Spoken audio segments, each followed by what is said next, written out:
This is Professor of Medicine, Desiree Dubonnet. We're going to take you through the looking glass and look into the history of clinical data on entwinement.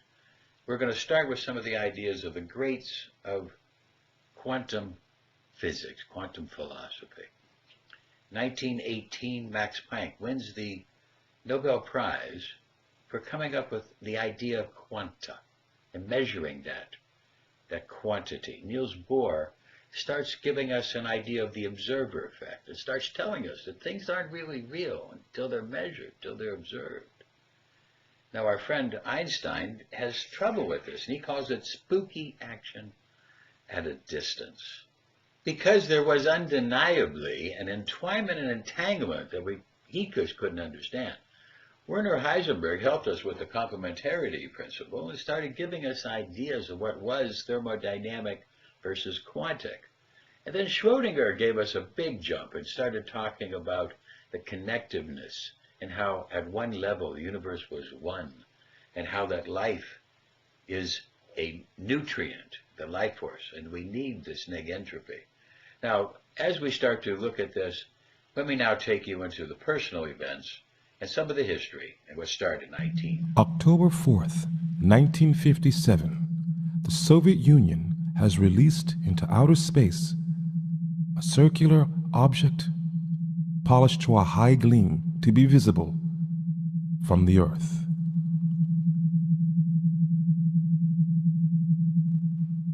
America in panic. The United States is in a state of confusion and surprise. Orbiting over the United States, it could be seen in the night sky. The object was called Sputnik. It was the Russians' attempt at showing their intellectual superiority, particularly to the United States. A small boy, at the age of 6.5, stood with his grandfather in the backyard of their home in Ohio and watched as the satellite went by.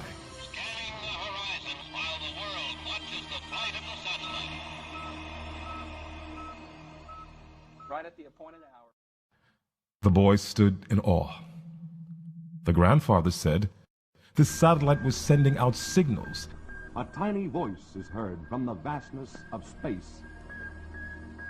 A lonely and mysterious cry that forever separates the old from the new. This satellite was sending out signals, and we could make a radio to listen to it. He got out a Popular Mechanics issue, and the grandfather and his grandson made a radio to listen to. The grandfather held young Billy's hand as they made holes in Grandma's cake pan for a base, and he made sure that he studied young Billy's hand as he soldered components into place. Billy learned what a cathode ray and an anode ray were. He started to understand electronics at the tender age of 6. This experience was an awe-inspiring event for young Billy's mind. He discovered skills awakening deep inside of him, ancient dormant genes of intellect and awareness. This was the point when mankind was just starting to reach out past the confines of our planet, and young Billy was soon to become a small part of this.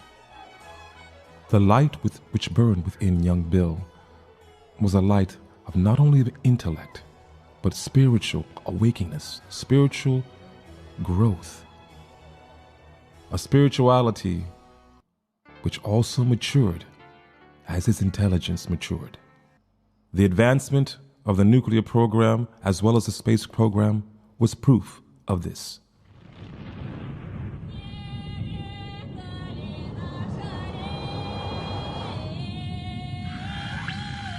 We proudly announce today that we have successfully detonated a 20-megaton hydrogen bomb.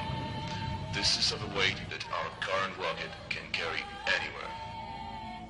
Our Sputnik proves to the world that we have the first ICBM, the ultimate weapon. Intercontinental ballistic missiles were ready and aimed. America was on the brink of war. Do we have any defense against Russia's intercontinental ballistic missiles? No, we have not.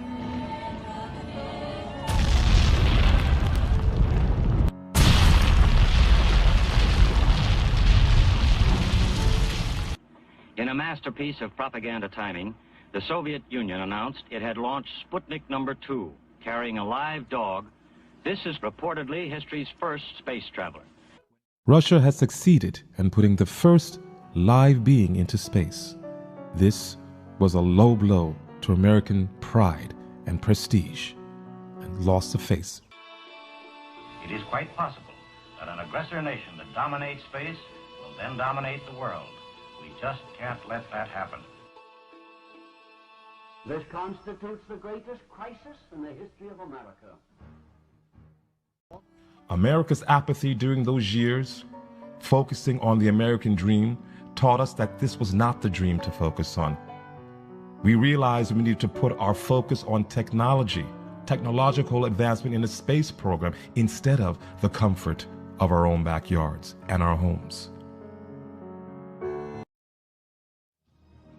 America's first attempt to launch a satellite, a 6.5-inch sphere weighing just over 3 pounds, was checked out by scientists and declared ready. A great wave of advanced publicity focused attention at Cape Canaveral, Florida, for the launching of Project Vanguard. Newsmen from all over the world were flown down for the big turkey shoot. At the launching site, they were given a play-by-play account. They witnessed each tiny detail of the usually top-secret preparation. It was carnival time at Cape Canaveral. All through the day and night, thousands of people thronged the nearby beaches and jetties, waiting eagerly for the big moment. This is Charles Von Friend reporting from Cape Canaveral. Reporters and photographers have gathered here throughout the night and early morning. Now it is almost noon. We expect the Project Vanguard missile carrying the first United States Earth satellite to be launched momentarily. Inside the blockhouse, the tension steadily mounted. Minus 10, mark, 9, 8, 7, 6, 5, 4, 3, 2, 1, 0. Vanguard started, sounding like the moan of some massive dinosaur. Fire filled its nozzles.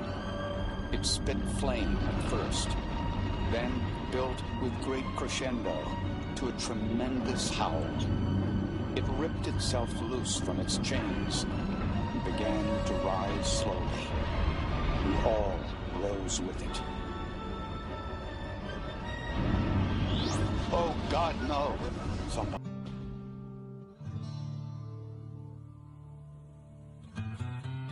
This grievous blow to our already waning world prestige, one of the most humiliating failures in all our history. Our Sputniks are circling the world. Now, with America's failure, it will not be able to stop the forward march of communism.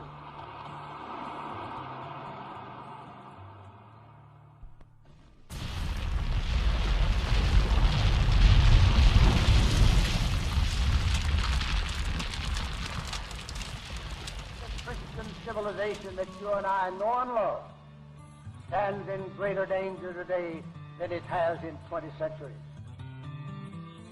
I believe the American people have to meet this threat with the same urgency that we would if this nation were in an all-out war. Unless we approach it from that standpoint, we may well go down the drain as other great civilizations have in the past.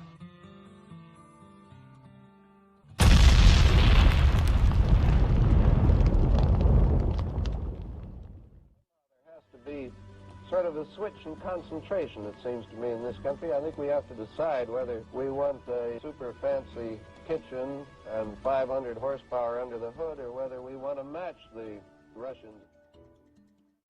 I have created a new office called the Office of Special Assistant to the President for Science and Technology. We need scientists. In the 10 years ahead, they say we need them by thousands more than we're now presently planning to have. The brightest students must study harder. This was the American ideal. Little Bill, Wunderkind, here seen with his two sisters. Billy's IQ was immeasurable, well over 200. Survival is through education. we must concern ourselves much more than we ever have with the training of our children's minds. With better care than the minority students. Bill was a devout spiritualist and studied the Bible diligently. On February 20th, 1962, America sent a man into space. His name was John Glenn, the first American in space. Every step of the historic action, and he documented each part of the process. His written account was so clear and precise that the local newspapers used Billy's story as their front page story. Billy was a published author at the age of 10.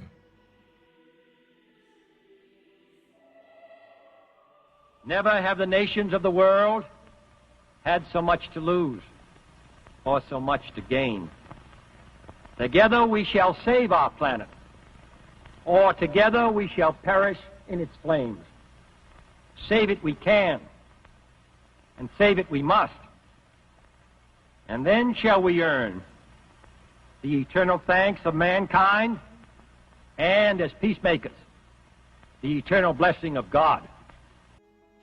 JFK challenged us to awaken the intelligence in our children and said we could go to the moon, not because it was easy, because it was quite difficult. JFK, during this period, also recognized that equal economic education was something to be sought after. The Kennedy brothers were killed for wanting equal economic education. It is wrongfully assumed that minorities are less intelligent, wrongfully assumed by rich white people.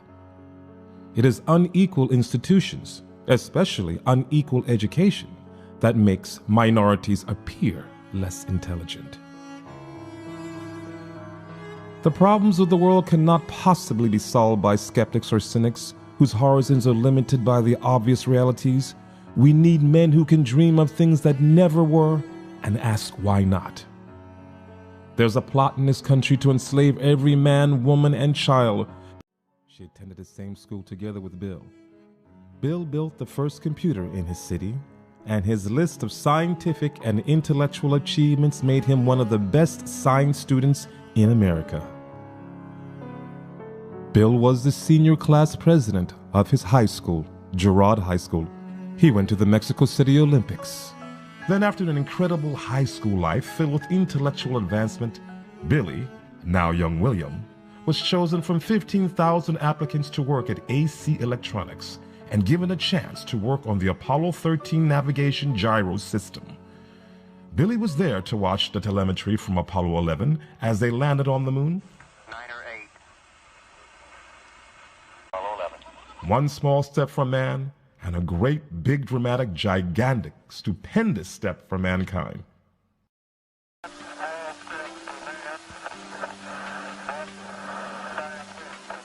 Apollo 12 and young William had developed new techniques for deburring the beryllium gyro.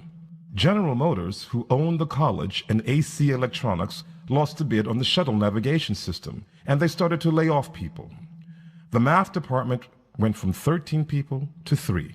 And on one day, April 11th, 1976, when Apollo 13 was launched, 2 of them were sick.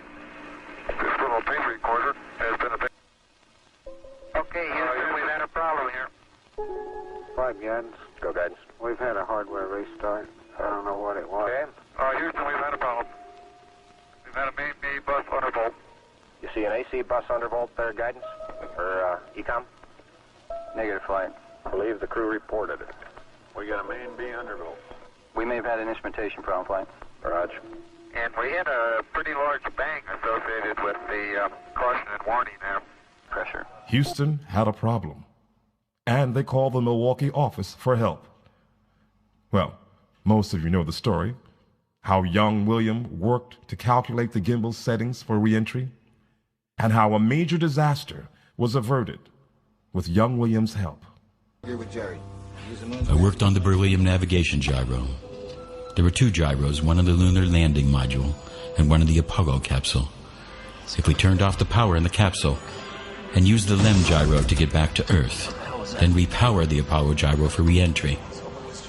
But someone would have to properly repower and reset the gimbal settings inside the gyro.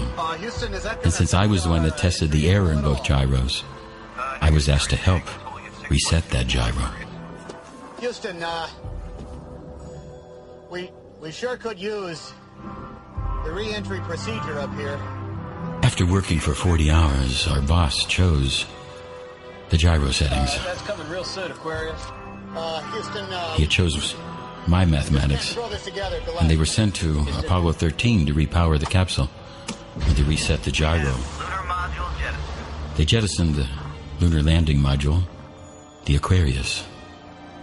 This could be the worst disaster NASA's ever experienced.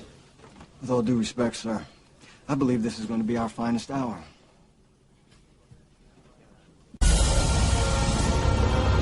Ground control to Apollo 13. Ground control to Apollo 13. There are you sitting in a tin can, so far away. Did I miss the mark? Only time will tell.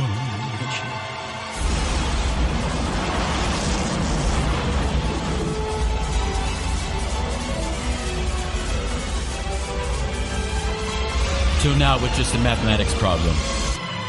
And now I realize there were human lives. 3 men could die if the gyro settings were wrong. These were the longest minutes, seconds of my life. Ground control to Apollo 13. The world waited, and the world prayed. There are you sitting in a tin can, so far away. Planet Earth is here. 1 minute had passed.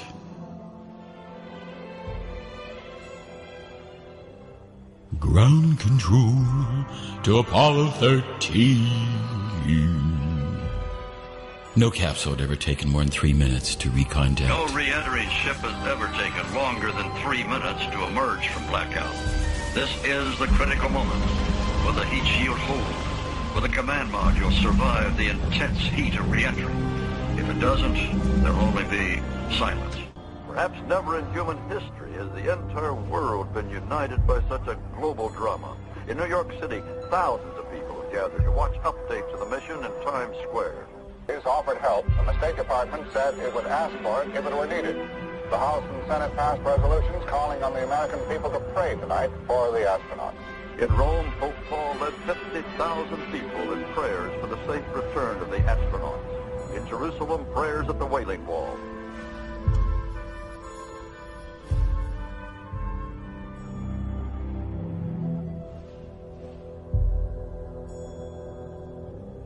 Ground control to Apollo 13.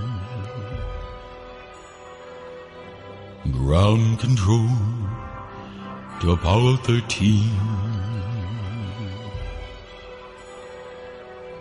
We await your signal. May your signal be clean. Ground control to Apollo 13.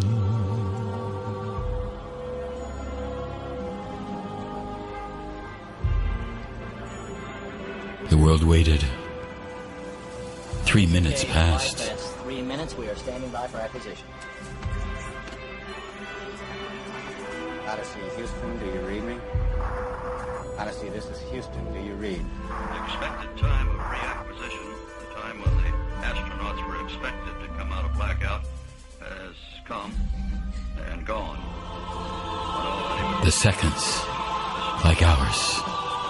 They told us of gloom. The numbers must be wrong. I must have messed up the numbers.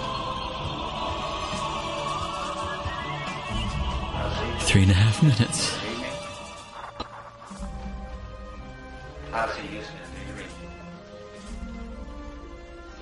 control to Odyssey. Odyssey, Houston, do you read?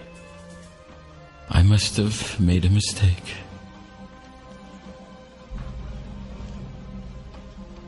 Odyssey, this The pain. is Houston, do you read me? 4 minutes passed. 4 minutes had passed and the world believed they were dead. I believed they were dead. I believed I had failed. I thought I could do it, but I failed. Odyssey, Houston, do you read?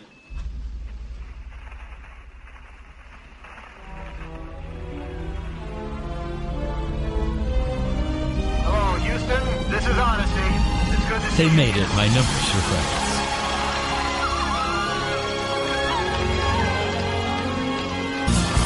I'm a rocket man! Well, I know I can solve any problem I can find. I use the focus and I use my mind. I can relate to people and be kind. I'm a rocket man.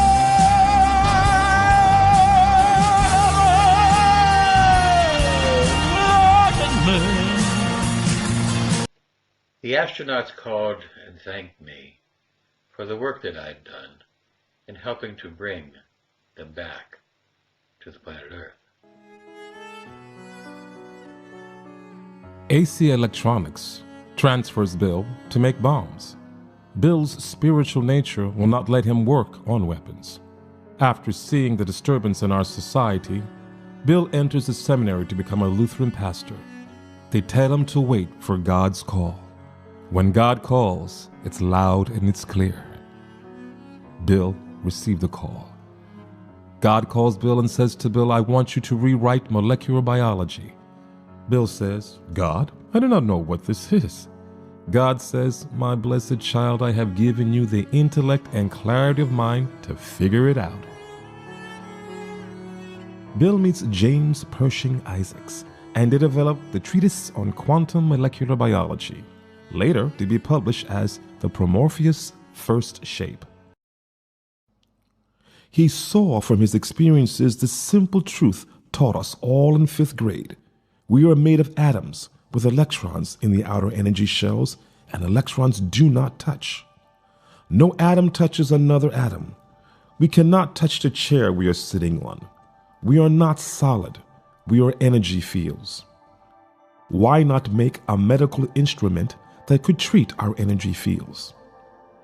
To do this, Bill would need to do everything to validate, verify, and substantiate his work. And now the technology is the most validated and verified in the world.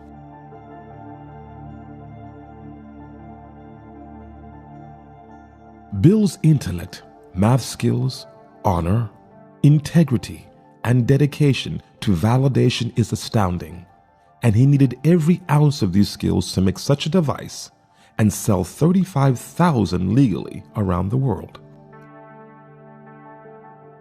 Recognize the metaphysical and mystical powers of the universe. Realization of this brought also to the realization of a sexual choice in one's life is governed by the big head, not the small head. Thus, the birth of Desiree Dubonnet. Desiree has combined the science with the metaphysical to create a machine which was able to measure the body's biorhythms, known as the SCIO. Desiree is then completing the mind with both male and female ideas of science and intuition, set free her creativity to make the most incredible medical device in history. So from our work on quantum biology, we're able to see for an absolute fact that there was a quantic nature, not a thermodynamic nature of the human being, and that the actual synaptic cleft falls underneath the Heisenberg uncertainty mathematics. So thereby we could show that there was a quantic event, not a thermodynamic event, in thought itself, in the synaptic cleft. And with this, then we could start to see that since this was an indeterminate process, it could be involved in entwinement and entanglement, and that the observer effect would be effect. And we were going to be able to study this in a very large-scale system, a large-scale system of over 100,000 patients. This is eclosion in corpus, and we're going to be talking about clinical evidence for the QESP therapy. The word eclosion comes from the word to become an adult, such as the butterfly emerging from the cocoon, going through that rite of passage. Now, eclosion, we're going to be teaching you about the history of the subspace therapy, the entwinement principles. I'm Desiree, here with Rita, and we're going to be talking about there's no such thing as noise. It's only information we do not understand, meaning that there's an infinite to the power of infinity world. Quantum computers are based on the fact that the quantum state of a computer memory contains much more information than its classical description. A quantum computer will also be different in that it will manipulate and store quantum bits instead of classical bits. Classical bits can be in two states, 0, 1. Quantum bits can be in many possible states. And this new range of possibilities lead to new phenomena such as entanglement and interference. And we believe that this is what can give a quantum computer its power, these new phenomena. In 1982, we proved that the synaptic cleft was under quantic, not thermodynamic control. So thought was a quantic process. I was able to develop this in the software, not the hardware, of the SCIO, QXCI, and the SCIO, and later the eductor, to be able to use this trinary system in the logic. This trinary system will then take over if there is... The first step would be making a true random number generator, since normal computers do not make real random numbers. We need to have a true random number. Then to stabilize this random number generator, like we would have in the I Ching, we decided to use a prayer wheel, a Tibetan prayer wheel, cycling prayers that through the computer memory to make it into a prayer wheel. This would help to stabilize our indeterminacy generator so that we would be able to get this type of information and thereby make a computer that would have quantum software. We started this in 1996 and made an indeterminacy entwinement program using quantum principles. So we're able to not make the true hardware, but be able to make a software system, a quantic software system. And then we used the principles of entwinement and entanglement. We called this the QXCI. And then we had to be able to test it clinically. Back in 1974 and reproduced in 2014, we were able to reproduce the studies of showing a entwinement of people in their brainwave, the principle of entwinement communication. We were able to show that couples at a distance could communicate. But then we decided to do a large-scale study where we employed over 2,200 therapists who ended up doing over 100,000 patients with over 350,000 patient visits. They sent their data in. Some of this was double-blind, so we were able to get a very good perspective. And in so doing this large-scale study, we were able to study biofeedback, and many of the therapists were done in subspace. Now, of course, we had an ethics committee that's approval, and we did this, and this has all been published in a peer-reviewed medical journal. Now, what we were able to see in a host of different things is that vast quantities, over 50,000 of these patients were tested in subspace, and we found in the subspace that there was a statistical ability to heal these different patients in many different ways. Over 220 different diseases were reported and studied for their ability to be helped with the subspace and or the harness treatments. Conclusively, over and over again, we were able to show that there was an ability of the harness to work and also an ability of the subspace to work. It was absolutely safe. There was no reported major risks, no significant risks were reported. And this was a way, with the large-scale study, that we're able to show statistically to the world in hundreds of different diseases that we were dealing with an active, safe, and efficacious system, a system of subspace connection.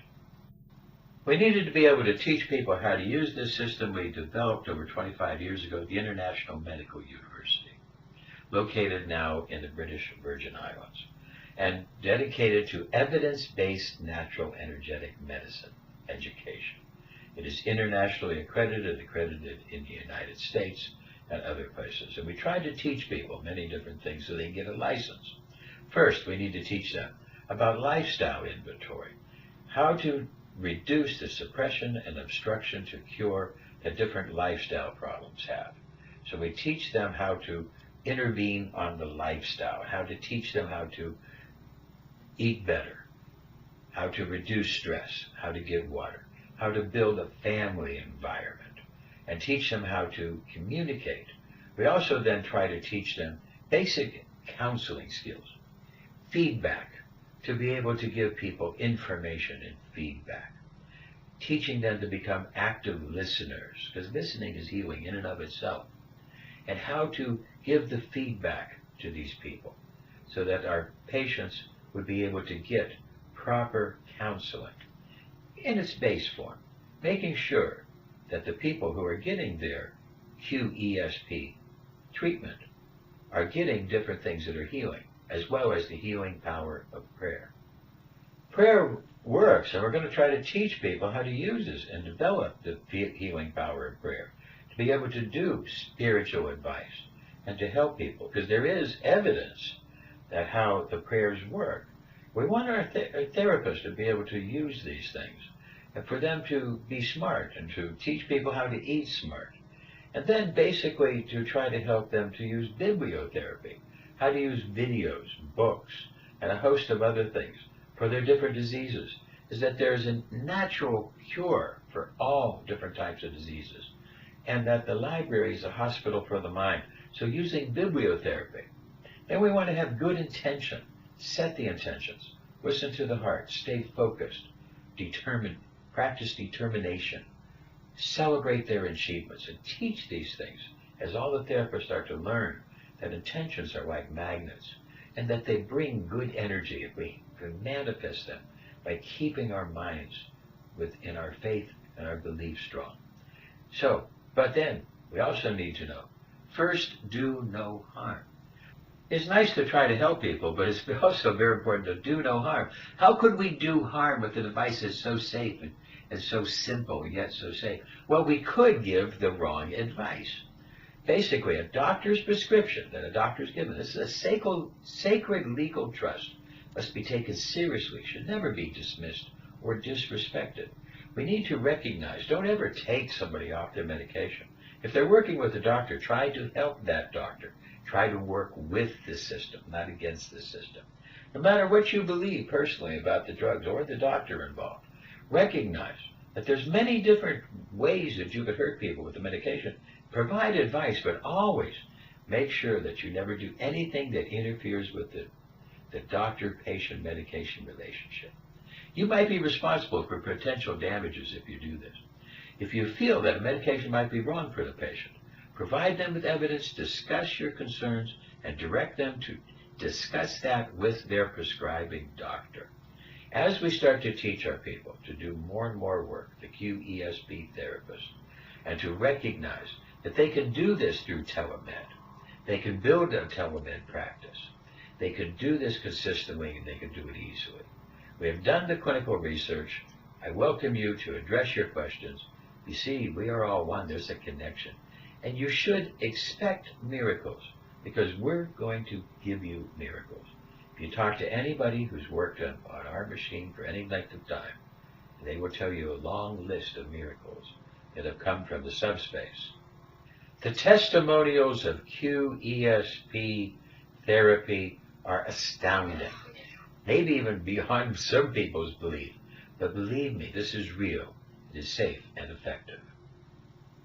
So not only to expect a miracle, but in sports, we can teach you to master the power within, to master the indeterminacy and the entanglement, to control the ball.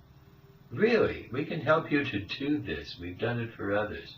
So expect a miracle. Expect growth. Expect power. Expect safety. Expect efficacy. But make sure you get a properly trained immune therapist, one that's been trained through immune. So there's a little bit more of the history and the critical data, the computerized prayer wheel, and it works. We have extensive testimonials that flood in every day, but under double-blind research, we showed that it actually was safe and effective. You cannot believe the stories that come in from thousands and thousands of practitioners with millions of patient visits. Even retrocausality and the butterfly effect has been documented and presented by different researchers, different therapists. And as Max Planck said, in order for a good thought to succeed, all the people with the old thought must die. So this is Desiree Dubonnet, and I hope that now you can understand a little bit better about quantum entwinement, quantum entanglement, and medicine.